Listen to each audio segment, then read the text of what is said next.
Olá, sejam todos bem-vindos a mais um episódio do Podfametro, esse podcast que foi pensado para você que já faz parte da nossa comunidade acadêmica, mas principalmente também para você que quer fazer parte da melhor instituição de ensino do estado do Amazonas.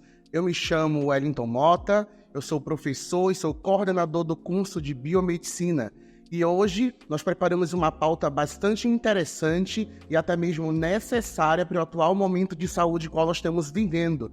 Então, para quem gosta de um spoiler, a gente vai abordar hoje sobre uma doença que ela já é bastante conhecida dos brasileiros, principalmente dos amazonenses, mas hoje em dia ela tem recebido bastante destaque devido ao seu aumento e repercussão a partir de dados epidemiológicos recentes, principalmente por ser um grave problema de saúde pública e, consequentemente, necessitar dos profissionais de saúde que eles aprimorem ou gerem estratégias de controle e de combate a essa doença. Então, encerrando esse mistério, o nosso podcast de hoje vai trazer sobre o controle das arboviroses e com enfoque na dengue, que é o nosso principal desafio atualmente. E hoje, para a gente bater um papo sobre esse tema, nós estamos recebendo o professor Lucas Barbosa. O professor Lucas, ele é pesquisador, então ele vai estar respondendo, esclarecendo as nossas dúvidas em relação ao tema proposto. Mas antes da gente iniciar essa conversa, deixa eu apresentar um pouquinho para vocês o currículo do professor Lucas, para que vocês tenham aí a noção de que realmente ele é o cara preparado para responder e tirar todas as dúvidas voltadas para o nosso tema. O professor Lucas, ele possui graduação em farmácia, mestrado na área de biologia da interação patógeno-hospedeiro pelo Instituto Leônidas e Maria Dini, da Fiocruz Amazônia, possui doutorado em doenças tropicais e infecciosas pelo programa de pós-graduação em medicina tropical na Universidade do Estado do Amazonas e não para por aí não. Ele também tem experiência na área de fisiopatologia das doenças tropicais e infecciosas, com ênfase na produção de proteínas recombinantes e avaliação da resposta imune humoral na malária. E não menos importante, voltado do seu currículo para o nosso enfoque de hoje, ele também desenvolve pesquisas com malária, dengue, HIV, acidentes ofídicos, Covid-19 e outras doenças emergentes. É isso mesmo, professor? Deixa eu até recuperar o fôlego aqui depois desse currículo inspirador, Então a gente passa agora a palavra para o nosso convidado, professor Lucas Barbosa. Olá, professor Wellington, boa tarde. Boa tarde a todos que nos acompanham, justamente nesse momento bom, maravilhoso, nesse nosso bate-papo, que é justamente um bate-papo importante, sério, que é justamente o que eu trabalho e é o que eu me dou, dentro da pesquisa e dentro do ensino. Justamente que a gente observa e busca esse preparo da população, trazendo conhecimento, que é o mais importante que a gente quer alcançar em todos, tanto profissionais da área da saúde, quanto os graduandos, aqueles que já são bacharéis e aqueles que querem integrar, por exemplo, no mundo das pesquisas.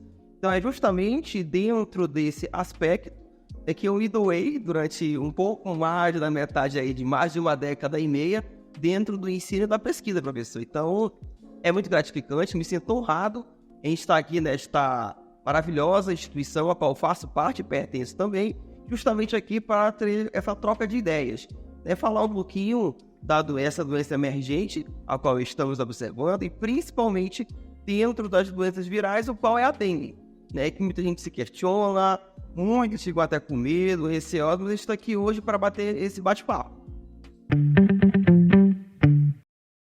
Quando começamos, sabíamos onde queríamos chegar. Oferecer uma educação de qualidade, acessível a todos os amazonenses. 20 salas, apenas alguns colaboradores e não mais que 200 alunos.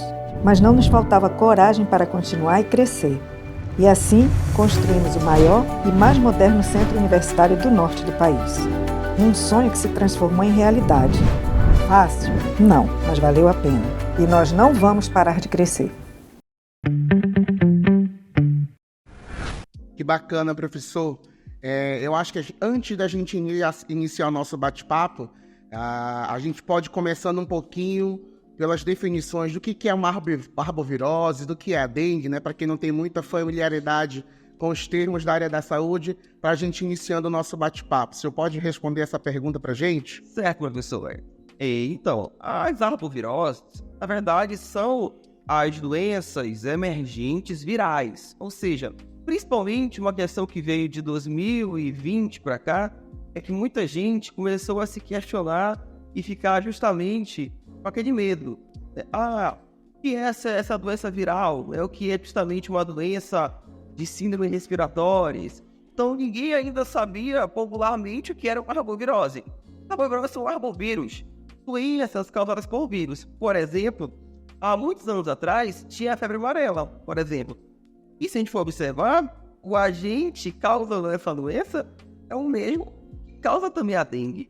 E a gente observa que puxou chikungunya, zika, naquela epidemia, dos bebês, por exemplo, que nasceram ali devido às mães, ter sido infectadas pelos zika vírus, por exemplo. Então, as arboviroses são essas doenças causadas por esses vírus.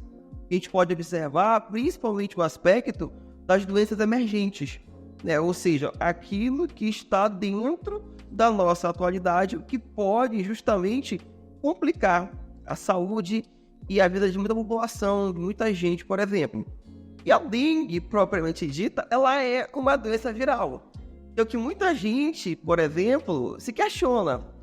A dengue, ela é um mosquito, ela é um vírus, ela é um parasito, por exemplo? Não, a dengue, gente, a dengue é uma doença viral, que é ocasionada por um vírus de mosquito. Quando esse mosquito vai se alimentar, por exemplo, vai lá buscar lá a sua alimentação do dia a dia, como todos nós nos alimentamos por nutrientes, só que a dengue, no caso o vetor da dengue, o mosquito Aedes aegypti, da classe justamente observando as fêmeas, querem se alimentar de sangue. Então elas vão buscar esse sangue, é que elas os infectam, por exemplo. Que bacana, professor. Então trata-se de uma doença infecciosa, né? Então, sendo uma doença infecciosa, qualquer pessoa pode ser contaminada? Sim, é uma doença infecciosa, de caráter viral, principalmente, e qualquer pessoa, ninguém está imune à infecção da dengue. Muita gente se questiona, mas se eu pegar a dengue uma vez, eu vou pegar novamente, por exemplo, ou vou ser infectado? Porque popularmente a gente fala assim, professor Wellington, vou pegar. Mas não é que a gente pega, a gente é infectado. Justamente. O mosquito fêmea, ele vem e pica a gente e acaba nos infectando. E essa infecção, quando ocorre, quando acontece, por exemplo, a gente tem sintomas clínicos. Só que qualquer pessoa, de qualquer idade, com comorbidade, sem comorbidade, independente da etnia, por exemplo, classe social, pode ser infectada. É o que a gente observa muito em alguns aspectos, e muita gente se questiona, mas eu moro, por exemplo, na zona X da cidade, na zona Y, eu vou ter uma proteção contra a dengue? Não. Todos estão suscetíveis a essa infecção. Claro, resguardando e tendo ali as medidas de prevenção, por exemplo. Mas se a gente for observar, todos estão sujeitos a serem infectados, pelo mosquito fêmea Aedes aegypti, que é o que muita gente acaba ficando naquela dúvida. Todo mosquito vai transmitir a dengue? Acho que qualquer mosquitinho que aparece voando aí, E já é um vetor da doença. Exatamente, não é. É só os mosquitos fêmeas, por exemplo.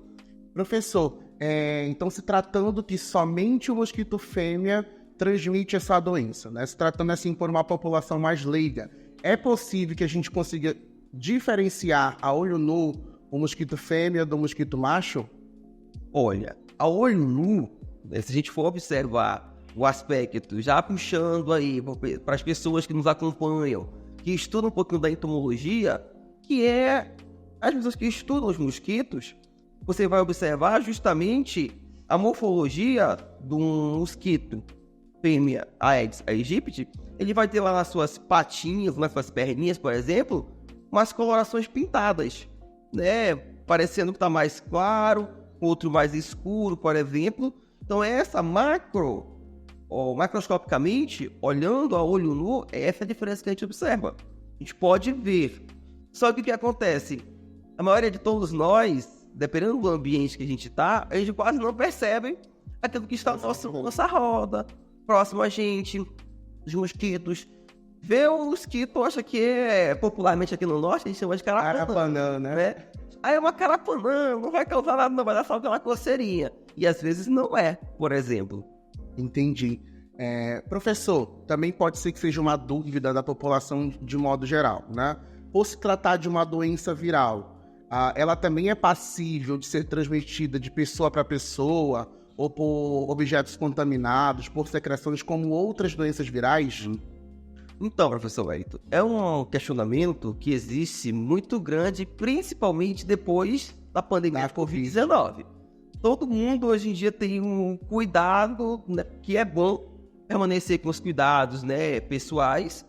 Só que se formos observar, alguns dados, alguns estudos já publicados relatam o seguinte aspecto: de partículas do vírus no sangue, a um tempo um pouco mais progressivo ou longo, digamos assim. Então, a pessoa que quer doar sangue, por exemplo, depois de 20 dias, 30 dias de uma infecção da dengue, por exemplo, não vai ser possível. Mas, observando o aspecto de perfuro cortantes, observando o aspecto de um espio, por exemplo, não tem ainda um dado tão robusto que vai associar, por exemplo, a uma doença de cunho de uma síndrome respiratória. A dengue, ela não é uma síndrome respiratória. Ela é uma doença infecto-contagiosa, mas no aspecto viral. Então, justamente, a gente observa esses aspectos e tem estudos já rolando, buscando responder esses questionamentos. Mas, até o momento, partículas, né, de conversação. Eu dou um exemplo. Estou com dengue positivo e o senhor estava negativo, eu estou aqui conversando. Não necessariamente a partícula viral vai ser na minha saliva e contaminar o senhor diretamente. Por isso que a gente fala, observa, que a dengue, ela vai ser uma transmissão vetorial. Precisa ser do vetor. Necessita obrigatoriamente do mosquito, isso. Perfeito, professor. E também, né, não sei se existem estudos hoje em dia que relatam se pode existir ou se é de proporção baixa a transmissão vertical de mãe para o filho durante a gravidez. Isso, já existe relatos? Já existem relatos, né, bem justamente trazendo devido à preocupação que tem-se o vetor Aedes aegypti, por exemplo, que transmite também outras doenças virais. Um exemplo clássico, Zika. Zika também é uma transmissão vertical de mãe para o feto, por exemplo. E tem-se alguns dados de estudos que relatam que existe no cordão umbilical essa transmissão de partículas do vírus. Então tem justamente essa busca, esse questionamento, porque a preocupação da paciente, por exemplo, está grávida, positivo para dengue, o prescritor médico, por exemplo, ele vai falar para ela, vamos evitar anti-inflamatórios. Por quê? Por ser uma doença de cunho viral, ela pode desenvolver internamente no organismo uma hemorragia. E essa hemorragia, por exemplo, já que ela está grávida, dependendo do tempo gestacional, pode ajudar ela a perder sangue. E se a grávida perde sangue, ela tem um risco de desenvolver, por exemplo, o parto prematuro, fora daquele tempo, justamente. Então, tem-se já esses estudos que estão acontecendo, né, devido a essa preocupação desse vetor, por exemplo. E isso tudo é muito, muito novo, né? Isso é o legal da ciência, da pesquisa. Que tudo isso há um tempo atrás podia dizer que era obsoleto, né? Jamais existiria uma transmissão vertical, transmissão por gotículas, por partículas contaminadas. E isso é bacana da gente trazer para a população de modo geral, para que não fique restrito somente à comunidade científica, né? Porque fazer ciência é isso, é você, né, divulgar esses resultados técnicos, científicos, que eles se tornem acessíveis para a população e tornem-se benefícios para a população. Professor, também o senhor tocou agora num ponto sobre a questão da hemorragia, né? Desde as primeiras surtos ou epidemias de dengue, sempre foi uma grande preocupação da população os casos da chamada dengue hemorrágica, né? Hoje em dia, também é bastante comum, há uma certa incidência dessa dengue hemorrágica no surto de dengue que a gente está vivenciando hoje? Sim, professor Wellington, é um aspecto bem interessante também para todos que nos acompanham aí onde você está nos ouvindo e nos vendo. Observe o aspecto. A dengue já tem alguns anos que nos acompanham, né, devido às infecções, aumento de número de casos e casos confirmados. Se nós vamos observar 2024, comparar com os anos anteriores, vocês têm muito longe. Vamos comparar com 2023. Só em janeiro, teve 3 a 4 vezes maior o número de casos comparados a todo 2023. Então, esses casos aumentaram tão exponencialmente devido a fatores climáticos, devido aos fatores de mudanças climáticas, e a população fica mais suscetível a essa infecção. E o que acontece? Todo mundo acaba confundindo os primeiros sintomas da dengue: febre, mal-estar, dor na articulação, queimação nos olhos, e confunde com a gripe, com a influenza, a famosa virose, que no Brasil, devido ao tempo, verão, fecha, chove, tempo chuvoso, tempo aberto, calor, umidade, todo mundo acaba ficando infectado com o vírus da influenza, a virose, por exemplo. E você que nos acompanha aí de casa, por exemplo, eu tô com esse sintoma parecido. Todo cuidado é pouco. Às vezes, pode não ser uma virose. Sim. Pode ser uma infecção viral da dengue. E o que acontece? Se o paciente está com a infecção do vírus da dengue no organismo, ele vai ter mudanças orgânicas. Por exemplo, hemácias, que são as células do nosso sangue, células vermelhas, e as plaquetas, células brancas protetoras. Quando eu, por exemplo, estou infectado com a dengue, as plaquetas reduzem. O que eu quero dizer? Que o seu corpo ele vai ficar mais aberto. Se você, por exemplo, tem uma ferida, ela vai demorar mais a parar de sangrar. Significa o quê? Que as plaquetas estão baixas. Quando eu tenho, por exemplo, estou com dor na articulação, vou tomar um anti-inflamatório. Aí quem não conhece acaba comprando, né, por não conhecer um pouquinho da interação medicamentosa. Por isso a gente fala, né, diga não à automedicação. Cuidado. Até no ambiente hospitalar, pedir exames laboratoriais antes, né, que é muito importante a gente acompanhar, pessoal, os exames laboratoriais, para ver se a plaqueta está baixa. Plaqueta baixa, não posso tomar analgésicos, por exemplo, que de cunho anti-inflamatórios, porque eles vão reduzir mais as minhas plaquetas, consequentemente, minhas células sanguíneas vão ficar mais circulantes. Um AS de modo algum que a população tem o hábito de tomar, né, corriqueiramente. Jamais. AS proibido, principalmente febre, dor na articulação, queimação nos olhos, você não vai tomar AS, pessoal. Por favor, evite a AS. Prestem atenção aí na dica do profissional, né?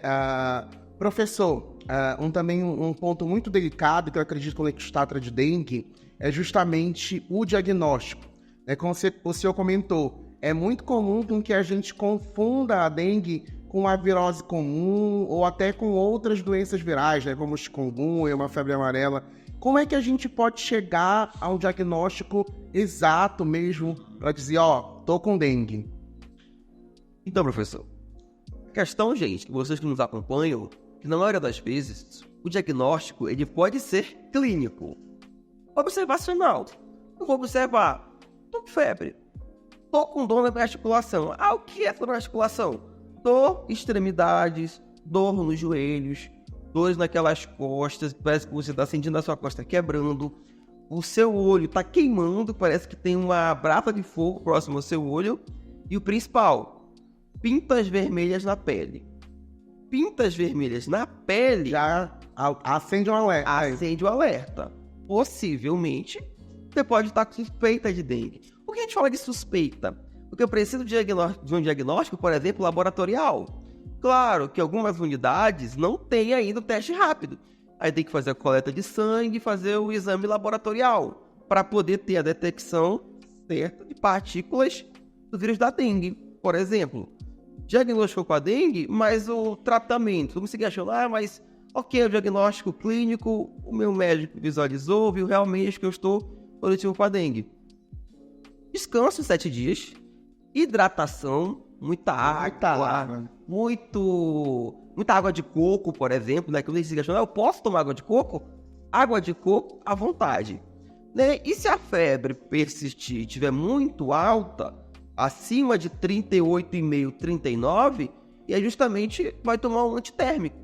O antitérmico, ele pode para controlar a febre, né? Para evitar aquele incômodo, por exemplo. Mas no mais, nenhuma outra classe de medicamentos até o momento foi comprovada como tratamento da dengue, por exemplo. Perfeito, professor. E justamente já puxando esse enfoque. Então, existe um remédio, um tratamento específico para dengue? Ou não? São essas medidas meio que subjacentes para se tratar os sintomas em si? Professor, então, a questão da dengue, né, o padrão, ou que a gente está observando hoje, que é a vacinação.